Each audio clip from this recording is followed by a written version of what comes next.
So yung ano, for today's video is ipapakita ko sa inyo itong hitsura ng Maa in Batina. So itong ating kinatatayuan ho rito is dalawang shopping mall and dalawang shopping mall, no? So hindi man matatawag na shopping mall pero sige, shopping na rin. So is in our membership shopping. Oh, yan po yung nakikita ko ninyo. That's membership shopping is in our. Tas ito namang kabila ay ang pinakasikat na NCCC Mall of Maa. Ito yung nasunog dati, the Rise of the Fallen, no? Baga dati silang nalugmok, nasunugan, no? Namatayan. Ngayon ay nagbabalik muli sa mas pinaganda at mas pinaastig na NCCC Mall of Maa. So ngayon ang content natin na to dito is papasokin ho natin itong dalawang establishments na makikita natin dito sa lugar. So una SNR kasi meron akong bibilhin dyan, tapos pasok din ulit tayo sa may NCCC at meron ulit akong titingnan natin kung meron ba akong pwedeng bilhin or mabibili or maa-avail, no, na produkto na kailangan ho natin. So yun lang, bali ano ko lang i-share ko lang na ito palang lugar na to is NCCC Matina, NCCC Maa. Kaya sa tinawag na NCCC Maa kasi ito palang lugar to is Maa na siya, Bilong, tapos ito naman ay Matina. Kaya Matina IT Park is in our membership shopping. Tama ba yun? Anyway, so yan lang, bali ang ganda lang talaga ng ginawa nitong dalawang kumpanyang to sa mga taga dito, no, sa lugar ng Ecoland, Matina and Maa, kasi talagang binigyan nila ng napakagandang option, no, mapagpipilian ang mga taga rito kung saan sila papasok para mamimili ng mga basic goods and basic necessities. So it's SNR and NCCC Matina. So NCCC Matina, as of this very moment, hindi pa sila open sa lahat. Ibig sabihin na yung nila, ang binuksan lang muna ay ang kanilang grocery. So yung mga alfresco area hindi pa, sinihan, lahat-lahat, no. So isa to sa pinaka ngayon pa lang hindi ko pa man na siya nakita, hindi pa siya na-open, pero masasabi ko ng NCCC Maa ang siyang pinakamagandang mall sa buong Davao City. So walang sinabi dito yung Gaisano Mall ng Toril, walang sinabi yung Gaisano Mall of Bahada, walang sinabi ang ano pa ba? SM Lanang Premier. Ano ba yung mga magandang mall sa Davao? Wala sinabi yung mga yon, no, sa napakagandang mall na to dito sa NCCC ng Maa. And of course, bali nga, 'di ba, yun yung content natin dito, dalawang mall pasukin natin. So nagsisimula tayo sa labas, of course. Kita nyo yung traffic. Time check tayo dito, alas 5, 16 ng hapon. Siyempre, weekdays, Monday, mag-aalas 6 na.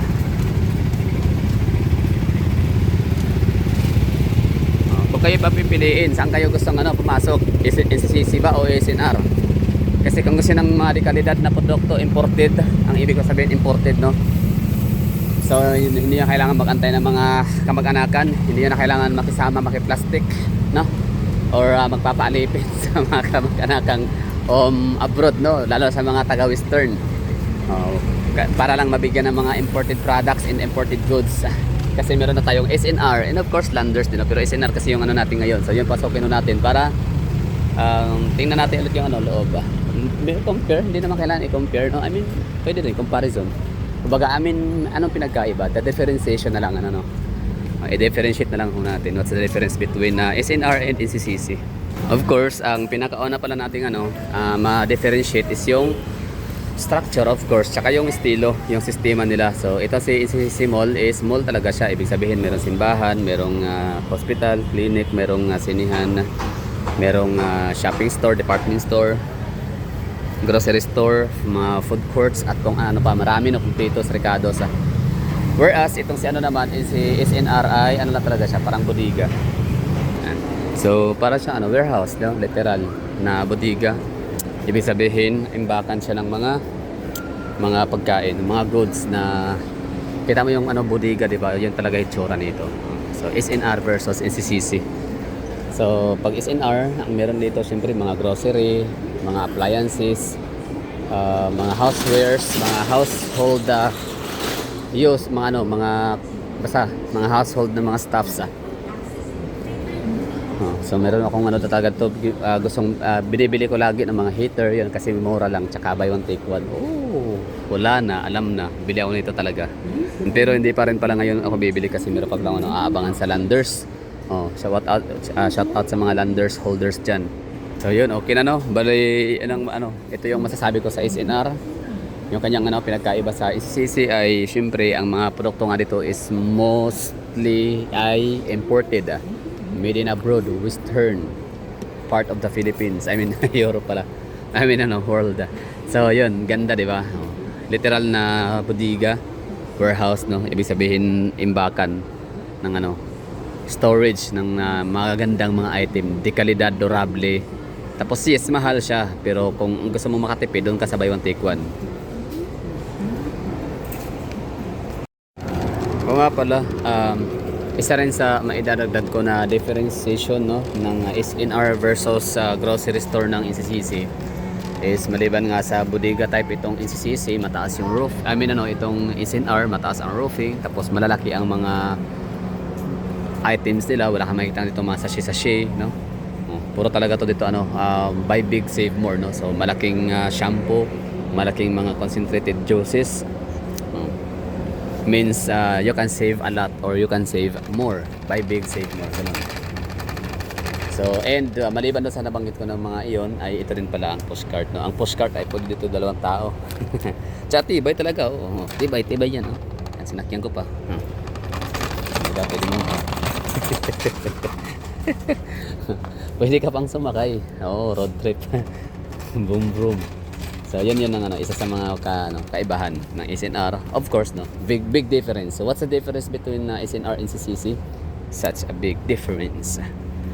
Okay, so hindi pwede dito yung ano, wala dito, hindi uso dito yung mga sachet, isa-isang piraso, yan, no. So ito, for example, may mga items din talaga na wala sa NCCC, kaya itong ano, Samyang, I know for sure na wala talaga to sa ano, NCCC. I mean, siguro meron naman pero mahal, kaya I'll go for SNR. Tsaka, ito pa, one more thing, no? Additional ko lang. SNR is, ano siya, no? The difference between SNR and NCCC ay puntahan rin to ng mga artista, sikat, mga famous, celebrity, and mga mayayaman, politicians, basta ganun mga high profile, no? Mga high-end. High-end. Ibig sabihin, ano, mga yung high-end profile, tama ba ako? Mga high profile. So dito sila nagpupuntahan sa SNR dahil nga sa itong lugar na to ay hindi siya na-access ng mga basta-basta na mga tao. Hindi siya pangmasa. In short say, ano siya, sa 700 pa lang na registration fee para sa card ay kailangan mo ng kahit pa, kumbaga kung ano ka lang, kung doon ka lang sa nabilong ka sa ano, below poverty, no, lines. So hindi ka makapunta dito basta-basta. Ako ano pa rin naman, poverty lines pa rin naman ako, pero syempre vlogger, di ba? Vlogger, hindi, joke lang. Ang ibig ko sabihin doon is ano, kahit mahirap lang ako, meron naman akong ano, kailangan kasi din talaga sa SNR na wala sa iba. Kaya nga nito Samyang, kailangan ko to, no. So yun, wala to sa ibang mga tindahan. So SNR lang meron nito. So yun ang ano, big difference, no, sa NCCC, mga maliliit na mga grocery store, kasi hindi yan pinupuntahan ng mga sikat, no, mga celebrity, mga famous. Kasi pag nagkataon, pagkakagaluhan sila ng mga tao, syempre alam naman natin kung sino yung mga uri ng mga tao ang mahilig mandumog ng mga artista, mga sikat, di ba? Kung sino yung mahilig na pupunta, lalapit at makipag-picture. So mostly yung mga masasabi nating nasa ibaba ng laylayan, gano'n, no. Although bilong man ako doon sa nasa laylayan, pero ako yung tipo sa tao na walang pakialam diyan kung gaano kasikat, at the end of the day, tao ka pa rin, tumatay ka pa din, kumakain, gano'n, no, at namamatay. So walang rason para i-idolize kita. I mean, walang rason para ano, para ipipraise, sasambahin, gano'n, no, na to the point na mawawala, nauulol ka sa sarili mo, no? Para kang nauulol, para kang nawawala sa sarili na pag may makitang sikat, artista, ay lalapitan mo agad at pa-picture. So ako, hindi ako tipong taong ganon, walang pakialam sa'yo. Kahit, for example nga, sila Jolina Magdangal, sila Bong Revilla, Alec Bovic, no? That time, parang meron silang palabas yata. Renomot, tapos galing akong eskwela noon, galing sa high school pa ako noon, eh. Dumaan sila sa aking tabi, I mean sa kalsada na aking nilalakadan pa uwi. Ngayon, kaway-kaway sila lahat ng mga nadaanan, pinawayan. Tapos ako naman, tinana ko siyempre ng ano, no, na ito ay ako ni Jolina Magdangal. Oo, siyempre, ano yan, eh, kasikatan niya that time in the 90s, yung Si Babe ay ako. Basta yung mga ano, sikat yan si Jolina Magdangalong Araw. Cutie-cutie ng Pilipinas yan. Pero wala, hindi. Tinignan ko lang. I mean, ano, walang paki. Tinignan ko lang, ganun. Wala akong pinakitang motibo na ako yung na-starstruck, no? Tsaka kay Bong Revilla, ganun din. Lahat, kinakamayan niya. Ginaganyan kamay, daanan sa akin. Walang paki. Okay, ayoko. Para saan? So, yun lang, no? Bali, yan ang big difference ng SNR and mga maliliit na mga grocery store. Yung maliliit lang, ibig sabihin hindi kagaya nito ba? Yung pangmasa ng mga grocery store tsaka SNR. The big difference is, isa yun sa mga malaking pinagkakaiba. Yung puntahan ta ng mga sikat, celebrity, famous, ganun. Mga high-end class na mga people. So from the word class, medyo hindi cheap nga, hindi cheap na kapag mayroong nakabanggang artista, celebrity ay dudumugin, bubugbugin, kukurutin at kung ano pang mga kabastusan. Nakaasar, Buti, kaya nga isa yan sa rason na kahit pag gusto kong mag-artista dati, parang feeling ko meron akong talent, no, pagdating sa pag-deliver ng mga storylines and acting, mga ganun. Pero pinili kong hindi kasi nga ayoko yung kakain ka lang, may mapapapicture, no. Sa totoo nga, maniwala kasi hindi, ito lang, wala pang akong picture na ito, di ako nagpapakita ng mukha kasi di naman kasi mukha ang aking content, hindi naman yung aking hitsura, kundi yung mga pinupuntahan ko lang na lugar yung aking mga pinapakita.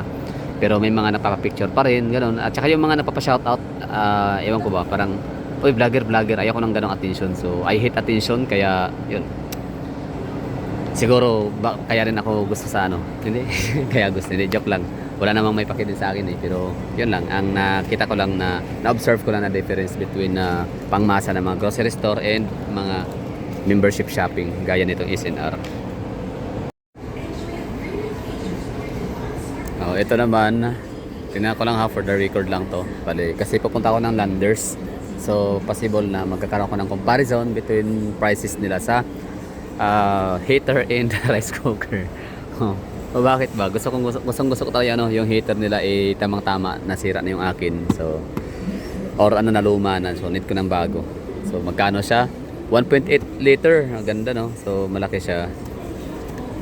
1.8 liter double layer electric kettle. So 1,195 ang isa. So syempre buy one take one. So yung rice cooker naman nila na 5 cups rice cooker ay 1,495 pesos yung isa. So kung compare natin to sa Landers. And of course parking space, no? So sa mga may sasakyan, napakahalaga talaga sa atin ang parking lot, parking space. No, kasi di ba pwedeng iiwanan yung mga sasakyan kahit saan na lang, di ba?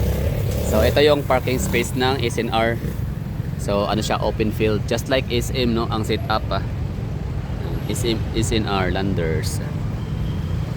At yung kabila naman ay NCCC. Puntahan naman natin yung kailang parking space, kung anong hitsura. Open field parking space. So ano pa ba yung mga mga membership shopping maliban sa SNR? Meron tayong Landers tsaka Macro, no. Sayang nawala yung Macro. Di ko naabutan yung Macro na kahit paano meron akong pambiling membership card. Tsaka yung Costco, pero wala pang Costco sa Pilipinas, di ba? Ano yan? Western. Nasa western side of the world ang Costco. American, European, tama ba? Let me know in the comment box. So ngayon, punta tayo ng kabila, no? Let's go to NCCC. Siyempre tawid lang tayo, no? Para makita natin yung parking space naman nila kung anong hitsura. Alright, NCCC. Ito yung parking space nila. As of now, tinanong ko yung gwardiya kung mayroon na ba silang basement. Wala pa daw, under construction pa. So ito lang muna yung parking space nila dito. Ito yung parking space. Maluwag naman. I mean, siya, hindi rin to enough, no? Hindi niya kaya i-cater ang ganitong parking space lang kaliit para sa malaking mall. Pero syempre, as of this very moment, muna sila, temporary na grocery lang muna kasi yung binuksan. Kaya yung mga magpa-park dito, yun muna mag-grocery lang. Ibig sabihin, mga mamamalengke lang ang magpa-park dito. So yung mga shoppers, goers, manood ng mga mall, magsimba, kumain sa mga fast food restaurants. So hindi pa sila dito pupunta sa SCC kasi wala pa nga ganun. So okay, so let's go to loob, no? Sa kailang grocery area. Maganda rin sa lahat ng mga mall yata dito sa Davao City kasama ng SM. Parang iba talaga ang classiness nitong classiness. Hindi yung napaka-class ng datingan, napaka-aesthetic, napaka-astig, napaka-beautiful ng settings, formation pa lang, design sa outside facade. Ang ganda na talaga ni NCCC. So what more sa loob? So ito naman yung wala sa SNR na andito sa NCCC Supermarket. Yan, mga Chucky, Lola Remedios. Joke lang. Okay, so pushcart. Maliliit lang pushcart dito. Kasi maliliit lang naman yung kailangang mga items. Hindi naman siya hindi siya kagaya sa SNR na talagang pang malupitan. Akala mo mga gulayat ang mga consumer, no? At napakalalaki ng nila, mga item.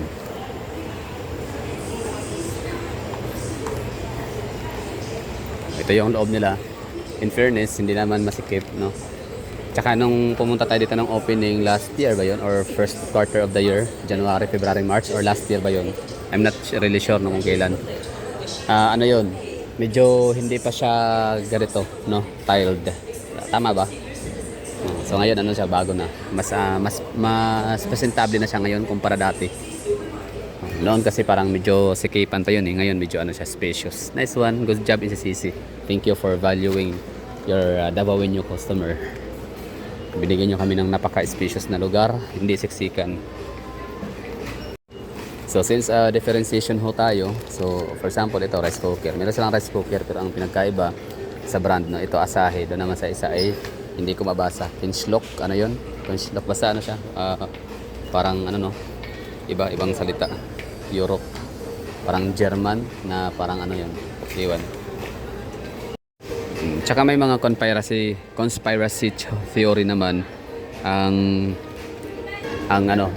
meron namang conspiracy theory na kapag ang mga mall daw, for example SM, Gaisano Mall, basta mga mall, no, hindi sila kapag nag-sale daw yan, hindi yan totoo na sale talaga, like tinataasan daw yung presyo tapos maglalagay ng sale. So balik ulit sa presyo. For example, paano ba yun? Paano ko nasabi yun? Ibig sabihin, paano ba yun, no? Ano yung ibig kong sabihin doon? For example, itong electric iron na to, flat iron. So presyo is 100 pesos. So ngayon gagawa sila ng parang pricing daw. So yan ay mga hair sale lang din naman. So pagka nag-markdown sila, so lalagay sila ng kunyari 100 pesos ang original price gawing 200 pesos, tapos 200 pesos edikit ito yung presyo. So 200 pesos ang presyo tapos 50% discount. So magkano na yung 200 pesos? Na lang? 100 pesos na lang. O di kaya buy one take one. 200 pesos each tapos buy one take one. Buy one get one free. So di ba? So yun daw yung style ng ibang mga mall. Whereas sa SNR naman ay kapag ka sale talaga siya. Pila? 1349. 1349. Salamat kuya. Naka buy one take one. Oo. 1349. So yun po yung pinagkaiba, no? Kapag ka naka-sale ang SNR tsaka Landers, sale talaga yan. Hindi sila hindi kagaya ang iba namang mga mall, kung hindi naman doon sila gumagawa ng sale dahil makabenta sila like yun, parang pinapading yung presyo tapos pinalik sa original price. Yung iba naman ay nagma-markdown dahil sa pa-expired na yung mga item. So ilang buwan na lang ay papaso na, mag-expired na. For example, mga sapatos. Ako dati namimili ako ng mga sapatos yung mga naka-markdown talaga na 50 to 70% discount talaga siya. Kasi mura lang, no? So for example, tag 3,000. So magkano lang yun sa 70% discount? Late na lang. So na sa mga 600 to 700 pesos. Di ba? Laking nun, tipid. Yun nga lang, 4 na buwan lang, 3 buwan, wala na, sira na siya. Kasi yun pala, wala akong kalam-alam, no? Yun pala ay nagma-markdown dahil pa-expired na. 3 years, kumbaga, supposedly, itapon na dapat yun. Hindi na siya dapat ibenta. Kasi nga, sira na.